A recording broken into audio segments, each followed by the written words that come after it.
Hello, I am attorney Susan Mandra Thompson, chair of the Dartmouth Council on Aging Board. A lot has changed since the inception of the Council on Aging. The Council on Aging designs, promotes, and implements services for Dartmouth's elder community. Some of the services and programs the Council provides are transportation, health clinics, fitness classes, computer classes, just to name a few. Come join us at our warm, welcoming environment at Dartmouth Council on Aging. I am certain you will find we are true to our motto, which is any concern of a senior is a concern to the Dartmouth Council on Aging.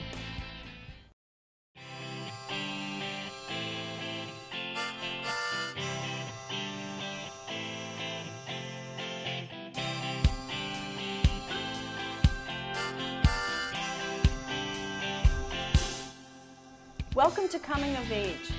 Before we introduce our special guest, I have another guest I'd like to introduce. Dan Fournier is here with us today. He's now the new co-host of Coming of Age. Dan is a longtime resident of Dartmouth. He has been elected for different positions in Dartmouth. He's also been appointed to different positions in Dartmouth, currently on the Dartmouth Council on Aging Board, and frequents the Council on Aging quite often, as I've seen him there, and we've talked about this, Dan, that one of these days we're going to have a pool challenge because he's one of the top pool players at the Council on Aging. So I'd like to welcome Dan to Coming of Age. Thank you. It's great to be here. And we're thrilled to have our special guest with us here today, District Attorney Tom Quinn, who's going to speak about something that's very dear and near to my heart, abuse of seniors and the elderly. I'm employed at Family Service Association, where I'm the manager of the guardianship program, and we have a lot of seniors that get referred to our office from either self-neglect, neglect by a family member, and financial exploitation. And welcome District Attorney Tom Quinn from Bristol County, and he's going to talk about a new unit that he's put together while he's been in office, the Elder Abuse Unit. But before we get to that, Mr. District Attorney, I'd like to say that he is a native of Dartmouth, technically born in New Bedford, but as a child lived here many years, correct? That's correct. And I also, little birdie told me, a very good athlete in town in high school days. Played football, graduated from Dartmouth High in '78, and grew up here, and after I graduated from college, eventually I moved to Fall River. We married, my wife's from Fall River, so I've been living in Fall River since then. But played sports at Dartmouth High School and Little League, the Little League field up the street I just drove by. A lot of fond memories of that. So you probably played football under the coaching of Colin Lynch? Yes, maybe? played for Coach Lynch. A longtime coach at Dartmouth High. Yes. So actually he was graduating from high school when you were moving to Dartmouth. Exactly correct. And the blizzard of '78 was happening. Right after Yes. the blizzard.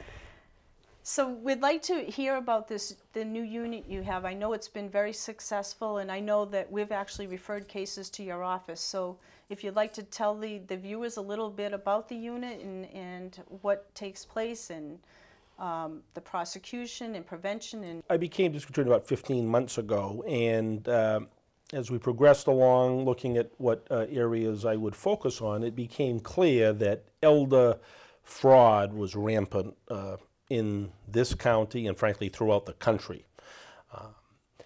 We receive referrals from various agencies, but in discussing with my top assistant, I have decided to form an elder fraud unit, staffing it with 2 prosecutors and getting the assistance of state police to investigate these many claims or potential incidents of fraud. It's not an easy task because you're dealing with family members in many cases who are involved with each other, whether they're the alleged perpetrators of the fraud. You're dealing with older individuals who often suffer from dementia, which unfortunately is why they are being taken advantage of in some cases. But my feeling is that the elderly have given much to our area, country, raised families, babysat, paid taxes, and I'm just not going to stand by and watch massive amounts of fraud go on without trying to do something about it. I'm not promising that we're going to go and create all these cases that don't exist, but we're going to investigate them. We've worked with Bristol Elder Services and other agencies to see if there is criminal conduct and to attempt to hold someone accountable if we can find that, because it's just going to get worse. People are living longer, which is great, but the elderly in many cases are in a vulnerable category. They're vulnerable victims. Many are by themselves. They live by themselves, whether they're widow or widowers. They are isolated at times. I think the older we get, people can become nervous and anxious, and are susceptible not only to financial fraud in terms of people they trust taking advantage of them, but also scams that are, again, rampant around this area throughout the country, not just for the elderly, but for all of us. In cases we have, it is children. We've had tenants that have taken advantage of the elders. We've had a number of people take it. I mean, it's usually family members, but many times the elders don't want to report that. That's correct. Because they're protecting them, and they don't want to, either they don't want to believe it, or they just don't, they feel like, this is my baby, this is my child, I'm going to take care of them like I have been. But we look at it as financial exploitation, and I'm sure you have some cases like that. Absolutely, and it's a difficult situation. That's why I said it's not easy to try to deal with these cases, because you're dealing with people who are taking advantage of loved ones. They love them, whether they're children or grandchildren, or a caretaker who has become a trusted person. And many people obviously are very kind and devoted, but money brings out the worst in some people. And there's that saying, money being the root of all evil. It's not the root of all evil, but it can be the root of a lot of evil, because people have needs. They may have financial problems, drug problems, gambling problems,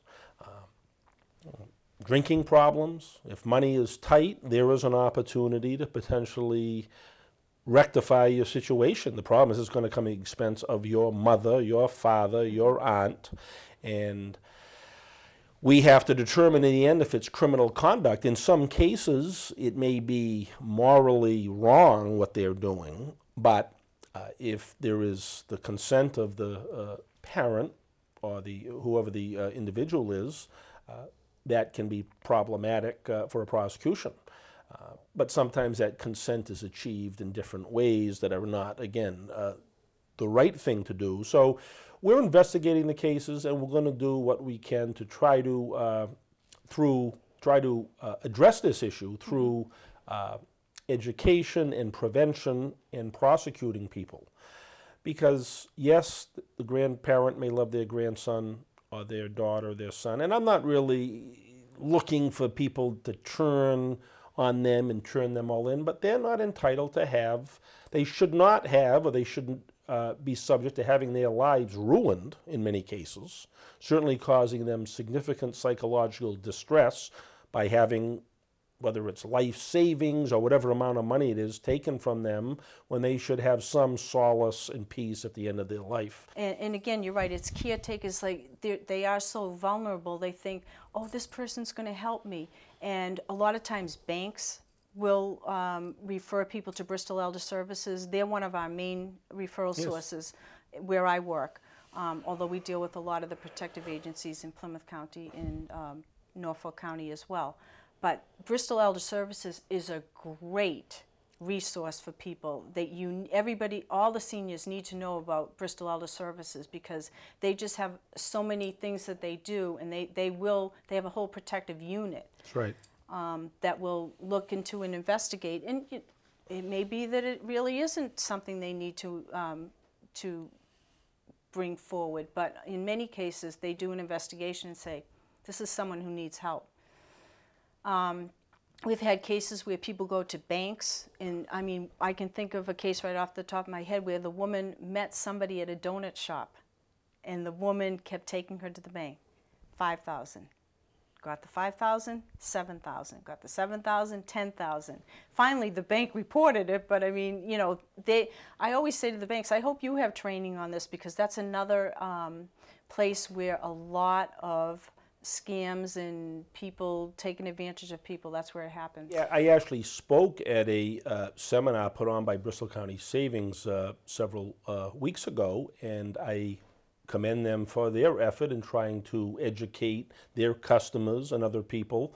They're training their own people to look for certain signs when someone comes in with an individual or taking out large amounts of money. So I think the banks are playing an important role in this, and it's a necessary role, because that's where you go to get the money. Absolutely. And if somebody has somebody with them and they're trying to take out $5,000, I think the banks have been, you know, helpful in identifying that. And if they're referring to Bristol Elder Services, I agree with you. They're a great resource, because they can uncover things that are amiss through their protective unit. And if it rises to that level, it can come to us, and we can work on the case further.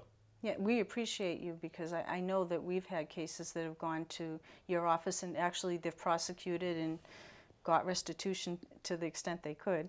I mean, sometimes it's hundreds of thousands of dollars, but it's to terrible. The extent You're right. is, you know, I mean, one thing we see a lot of times, reverse mortgages, where we cannot trace where the money went, and I think the kids either, you know, have a gambling problem, like you say, or alcohol or drugs, and it's gone.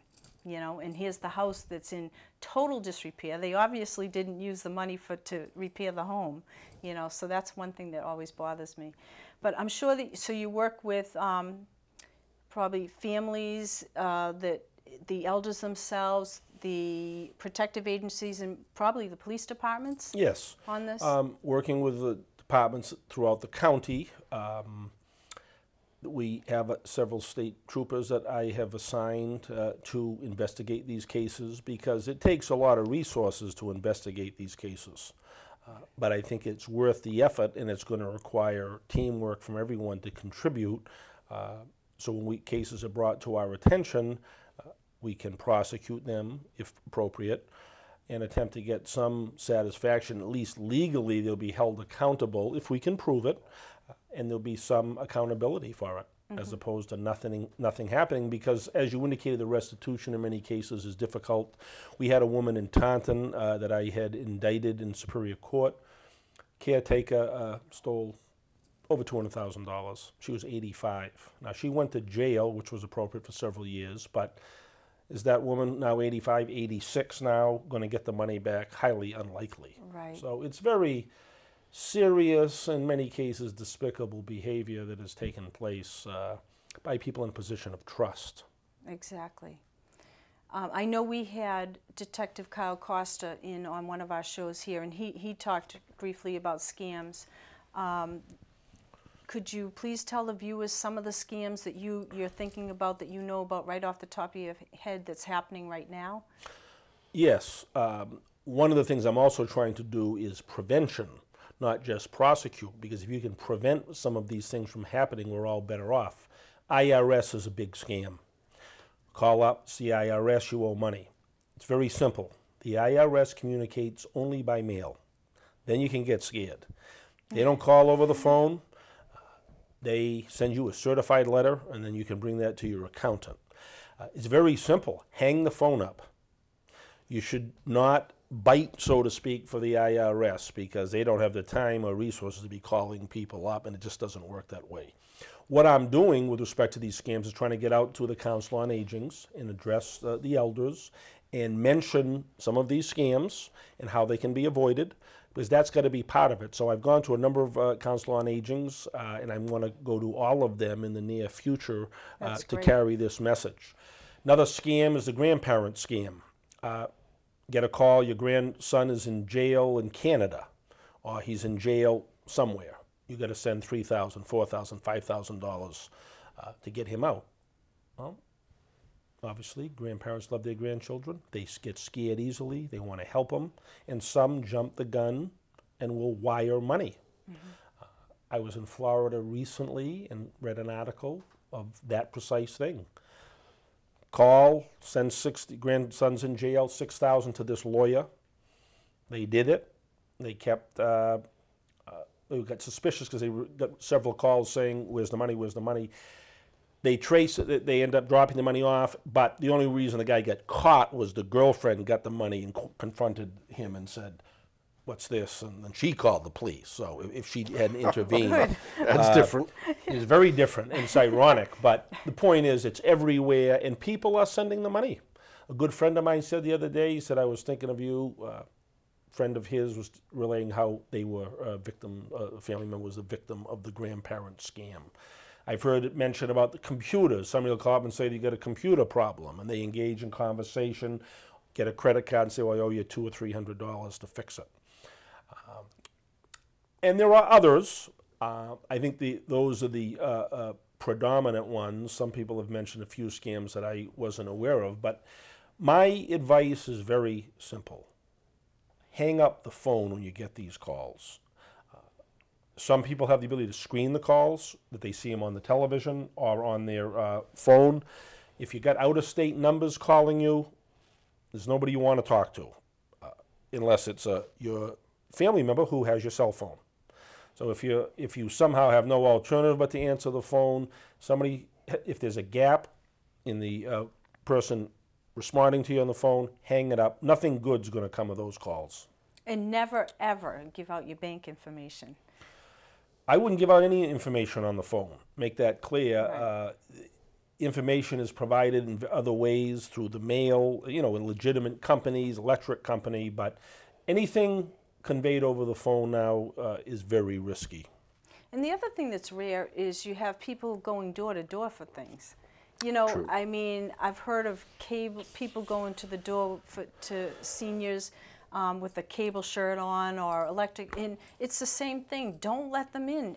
That's rare that a cable company, unless you know they're coming, or an electric company is going to come to your house just by chance. So watch for that as well, right? Yes, I mean, strangers at the door trying to sell you something, especially if it's a older individual who, again, may get a little nervous. Don't engage them. Say leave at best, or at worst, say leave the information. That's trouble getting sold something. Unless it's a candy bar from your neighbor who's trying to support the local school. Yes. I would say nothing good's going to come from those solicitations. Occasionally get people, lawn companies dropping stuff off. I'll look at it and get back to you. But if you engage them, it's going to be trouble. And I can speak to you visiting the Dartmouth Council on Aging, and you have a great product that you leave behind so that we can put it on the counter where our seniors come in and register. And I looked at the brochure, and it's quite informative. So if we could encourage our seniors to pick up these brochures that you're leaving at the Councils on Aging and read it and be informed about what's going on. What is the latest scam, if you will, or how can I not engage? Don't feel badly if you need to hang up the phone or close the door in front of someone. It's your right. It's your home. It's your privacy. Exactly. Very good point. What we've done is I have a kiosk, if you will, where we put information relating to helpful information relating to scams that the elders can review. In particular, we have this folder, which is the Pass It On. It's called Pass It On. It contains material on how to avoid scams. It's sponsored by the federal government and the Federal Trade Commission. It's a very informative brochure. We've handed it out each visit I go to the councils. We put it out, and we have in these councils when I say a kiosk, something you'd see where it's several tiers and has various pamphlets in it. So I think it's the basics. I would say start with that. Take it home at your leisure, review it, and when it comes to money, I don't want to say trust no one, but be very guarded. Because when people are looking for money, generally, I don't want to say they're up to no good, but it's not your interest that they have, it's their interest. Correct. Right. And it may be stealing, it may be unnecessary repairs, but I think that's why the elderly have to be particularly vigilant, because they're alone often. Yes. And you can get scared. and all of a sudden somebody's getting a deposit for fixing a roof that you'll never see again. So I think caution, not being afraid to turn people away or hang up the phone is the key. What about if people know of someone they think might be being taken advantage of? What would you recommend? How would they go about reporting? Well, I think one thing is a potential referral to Bristol Elder Services. We don't know if it's criminal at first, so that's one of the issues. If you just call the police department and say, I think she's being taken advantage of, or he's taking advantage of, that's a general statement. And it might be difficult for the police to get involved in that. I mean, what are they supposed to do? Go knock on the door and say, hey, what's going on here? And it may not be a criminal matter. So I think the Council on Aging, or notifying somebody's children, if they are aware of some of the family members. That'd be one thing, I think, notifying the family members. I think the Bristol Elder Services, I think the Council on Aging can provide a valuable tool by their point of relaying information, either by the person themselves or if they have friends of the individuals. But because it's difficult to get behind the seal, if you will, of secrecy, meaning something's going on inside the home, nobody really knows what it is, but it's suspicious. Yes. I think the council, the Bristol Elder Services is not a bad place to start. At Dartmouth Council on Aging, we actually have a wonderful outreach worker, Ellen, and she is a wealth of information, so she could direct them. And Bristol Elder Services, if they call there, they're going to take it in and investigate. So then if they have enough information, they would probably bring it to the police or to the district attorney's office. That's correct. So, You mentioned Bristol Elder Services, which is Fall River based, and yes. locally we also have Coastline, and I also serve on the board of directors of Coastline. And they provide a lot of services to the town, I mean to the residents, our seniors. However, they don't do the interaction with the district attorney's office. That's through Bristol Elder Yes, they have Services. a protective unit. But we have other departments within Coastline that if you're talking with someone there and you have an issue, feel free to discuss it with them as well as your Council on Aging. And if nothing else, we'll refer you to the proper party, Exactly. namely the district attorney's office. That's a very good point. I think Coastline also has the money management program. They Yes. do have a new money management program, yes. We're involved with that. We're supporting that. Aha. We have several volunteers, and I'm providing some assistance to that because to provide material and training to people, because that really goes to the key. If we can prevent some of this, we're all better off. Yes. Once the check is sent to Canada or the wire transfer, you're not going to be able, you're out the money. It's not Right. going to happen. The idea of getting restitution back is really so unlikely. It doesn't mean there couldn't be criminal accountability, but anything over the phone, it's just so unlikely you'll be able to prosecute the case. If they don't do it, that's a victory, because they're going to have the money in their peace of mind. I mean, a lot of this, especially when you're dealing with people who have worked hard and saved some money, just to see that money drained by scam artists, or, whether it's a drug-addicted family member or gambling issue, whatever it is, it's just not right, and it's a tragedy, really.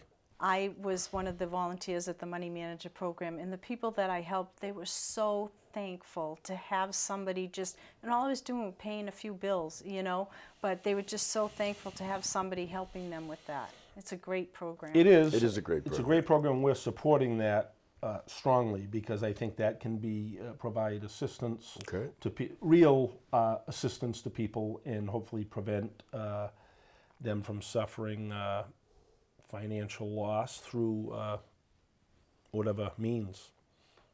Prevention is critical, you're right. Well, it is, because the prosecution is a necessity, because, I'll give you an example. Several months ago in this area, we found, investigation was done, we got information that a grandson was stealing from a grandmother. About $40,000 over 15 months, that's the allegation. Supposedly he was out of state. I said, go get him, which means sending a fugitive unit after him. He was on probation in Bedford District Court. They found him down south, I believe it was North Carolina, brought back, indicted. Fortunately, he was held in custody because he was a probation violator. Had a hearing, had to bring the grandmother in, didn't want to be there, but she knew what had happened, that there had to be some accountability. Nice woman. Unfortunately, he was found in violation of probation and sentenced to jail. Now, is that pleasant? No, but it's necessary, because for him, and what was done through, calling up and saying money is needed to keep him out of jail, and she kept giving the money, because again, that love and bond is there. But it's an unpleasant business, but in those cases, there has to be accountability, and I think they know that in the end. I look at elder abuse in three ways. You've got the financial aspect, yes. Then you've got the mental abuse, and then, of course, the physical abuse. Yes. Your fraud unit sounds like it's basically financial, but if there are other concerns or issues, who do people contact to get more information? Well, in your opinion? Well, you've got the physical abuse. I mean, the police are the resource for that. If someone is assaulting an elderly person, that's a crime. Okay. So someone hopefully will call the police and they will investigate. And we are focusing on those also. Not that you don't need a unit to do that, but you need organization and structure. So that's what we've done. So we're categorizing all these elder crimes that come in. If there's an assault on a person over 60 who did it, some of it might not be serious, but it's these family members. I saw a very disturbing one. Again, these are allegations about a person with a background who's got the mother in a headlock. I mean, it's just unacceptable behavior in some cases. So the police were a resource. Those cases will be prosecuted. But then again, what can be difficult is you're getting mother to go against son. Mothers love their children. So it's these children, if they are in these cases, or whoever they are putting their beloved parents or mother in tough positions because they don't want to go against the son or daughter. Yeah, I mean, a lot of times what we see, the caretaker would be a child, and it's very difficult to be a full-time caretaker when somebody has dementia or Alzheimer's. No question. So they lose their patience. So then they might put them in a headlock, hopefully not. Or, I mean, we heard of someone who, and they didn't think anything of this. They thought we're keeping him safe. They had their father locked in a bedroom. They're thinking they were keeping him safe so he didn't wander and walk out in the street. They were full-time caretakers. It's a lot of work, and people don't realize it until they're in it, and then I think that's what happens. But Bristol Elder Services would be the one to, if you see any of this, for, mental abuse, verbal abuse, you would contact Bristol Elder Services.